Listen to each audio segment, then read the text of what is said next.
കടലിൽ മുങ്ങിയ പുരാതന നഗരമായ അറ്റ്ലാന്റിസിനെ കുറിച്ചുള്ള ഗവേഷണത്തിലാണ് കാലങ്ങളായി ലോകത്തിന്റെ പല ഭാഗങ്ങളിലുള്ള ചരിത്രകാരന്മാരും ആർക്കിയോളജിസ്റ്റുമാരും.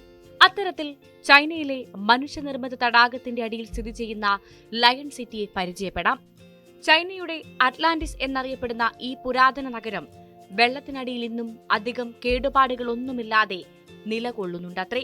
AD 25-നും 200-നും ഇടയിൽ ഒരു സാമ്രാജ്യമായിരുന്ന ഷീചെങ് നഗരം അഥവാ ലയൺ സിറ്റി ഇപ്പോൾ ചൈനയിലെ ഏറ്റവും ശക്തമായ സ്ഥലങ്ങളിലൊന്നാണ്. ചൈനയിലെ ക്യുയാൻഡോ തടാകത്തിനടുത്ത് വൂഷി പർവ്വതത്തിന്റെ താഴെയായാണ് ലയൺ സിറ്റി വെള്ളത്തിൽ മുങ്ങിക്കിടക്കുന്നത്. മന്ദാരിൻ ഭാഷയിലെ ലയൺ സിറ്റി എന്നർത്ഥമുള്ള ഷീചെങ് ഒരു കാലത്ത് സെജിയാങ്ങിലെ രാഷ്ട്രീയത്തിന്റെയും വാണിജ്യത്തിന്റെയും കേന്ദ്രമായിരുന്നത്രേ. ചൈനയിൽ ഏറ്റവും കൂടുതൽ ദ്വീപുകളുള്ള ഒരു പ്രവിശ്യയായിരുന്നു ഇത്. 16-ാം നൂറ്റാണ്ടിലെ വാസ്തുവിദ്യയിലും ശില്പകലയിലും അലങ്കരിച്ചിരിക്കുന്നതാണ് ലയൺ സിറ്റി. 56 വർഷം മുൻപ് വരെ ഇവിടം ചൈനീസ് കിഴക്കൻ പ്രവിശ്യയുടെ ഭരണസിരാ കേന്ദ്രവും വാണിജ്യ തലസ്ഥാനവുമൊക്കെയായിരുന്നു. ഈ മനുഷ്യനിർമ്മിത അറ്റ്ലാന്റിസ് ചൈനയുടെ വാസ്തുവിദ്യാ കിരീടത്തിലെ ഒരു രത്നമാണ്. ഈ അണ്ടർ വാട്ടർ സിറ്റിയിൽ വിശാലമായ തെരുവുകളും 265 കമാന പാതകളുമുണ്ട്.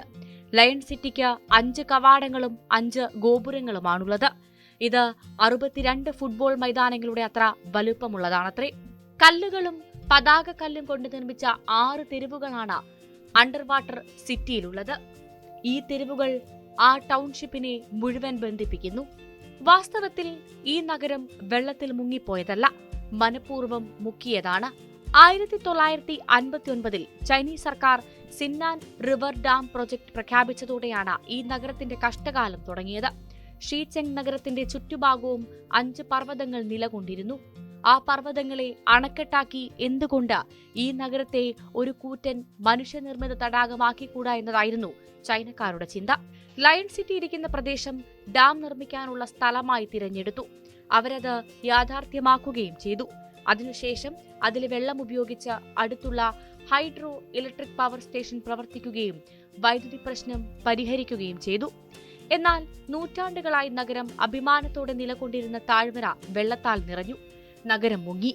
കിയാൻഡോ തടാകത്തിന് താഴെ 131 അടി ആഴത്തിലാണ് ഈ നഗരം കിടക്കുന്നത്. 50 വർഷത്തിലേറെയായി വെള്ളത്തിനടിയിലായിട്ടും നഗരം ഇന്നും കേടുകൂടാതെ നിലനിൽക്കുന്നുവെന്ന് കണ്ടെത്തിയതിനെ തുടർന്ന് 2014-ൽ ഈ സ്ഥലം വിനോദസഞ്ചാരികൾക്കായി ഒരു ഡൈവിംഗ് സെറ്റായി തുറന്നു. ഏകദേശം 1400 വർഷത്തിലേറെ പഴക്കമുള്ള വാസ്തുവിദ്യയുടെയും കൊത്തുപണികളുടെയും നേർക്കാഴ്ചകളാണ് വെള്ളത്തിനടിയിലുള്ളത്.